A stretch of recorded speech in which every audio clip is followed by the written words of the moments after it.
In today's job market headlines, this morning the Labor Department reported that initial jobless claims dropped to 231,000 for the week ending September 13th, which is down sharply from the prior week's number of 264,000. That's a decline of 33,000 week over week, which is the biggest drop we've seen in months. So some potential good news in a very dark time for the job market. Continuing claims stayed flat at a rate of 1.3%, with almost 2 million people currently collecting unemployment benefits. My takeaway is we're going to have to wait and see what happens next week to know how we should feel about these numbers. We saw a really big spike, and now this is a good decline. Keeping it in perspective, we're still above the levels we were at this time last year. It's just a moving target right now in the job market, so next week's numbers will be really telling. Meanwhile, the Wall Street Journal published an article today titled, "How to Handle a Job Market That's Worse Than It Looks." The message is that despite relatively strong headlines, many Americans feel job hunting is getting much harder and is much harder than it should be. And that's supported by yesterday's rate cut by the Fed. To me, that's an acknowledgement of just how much weaker the labor market has been than what the numbers were showing. So there's what's reported, and then there's reality. And what people feel and experience firsthand, that's the reality of the job market right now, and it's not good. The article profiles a couple of job seekers with what has really become an all too familiar story.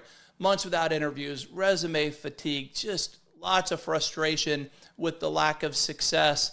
And there's also a feeling of guilt for being unemployed. Now, nobody should feel that right now. It is not your fault if you're taking all the right steps, and I know so many job seekers are. The article suggests that networking is a great thing to do right now, but I will tell you that is true, but it's one of many things you should do as a job seeker. You have to cover all your bases, and it is a grind. It is frustrating. It is humbling. I won't sugarcoat what a thorough job search requires in the current market, but as an owner of a staffing agency, I can tell you that there is hope. Our clients are hiring. I talk to my peers around the country on practically a daily basis, and many of us have seen an uptick in the last couple of weeks. So summer was pretty slow. It seemed like a lot of people were vacationing, not a lot of activity, but everyone that I've spoken with in the past 2 weeks has reported that they are off to a really good start in September. And as a staffing company, that means your clients are hiring. So the companies that you support have job openings, and that is a really positive trend. So I rely on that experience and knowledge and those firsthand conversations a lot more than what the data tells us. So don't give up hope. Things may be trending in a better direction. Now, if you have questions and you need help in your job search, let me know in the comments. This is what I do. This is what I've done for a long time, is live and breathe every day in the job market. And I would love to help anyone who just needs it right now. So let me know what you need help with in the comments. I'll be happy to answer as many questions as I can. In the final headline today, Fiverr announced that they're cutting 30% of their team to double down on becoming AI first. Here we go again, what seems like an almost daily occurrence, companies announcing that they're replacing humans with robots. So for Fiverr, that means about 250 employees are going to lose their job. And the move, according to CEO Micah Kaufman, is a shift in how the company wants to work towards automation and becoming leaner with fewer management layers, more productivity per person. Oh, of course they want more productivity per person. I mean, their employees have to be terrified right now, knowing that they're at risk of getting laid off at any second by AI.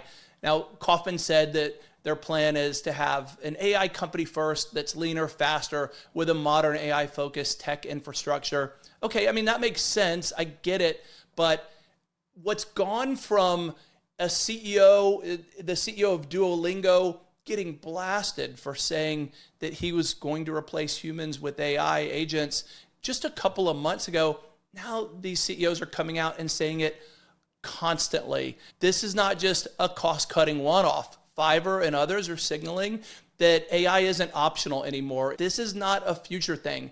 It is happening now. Acknowledge it and protect your livelihood.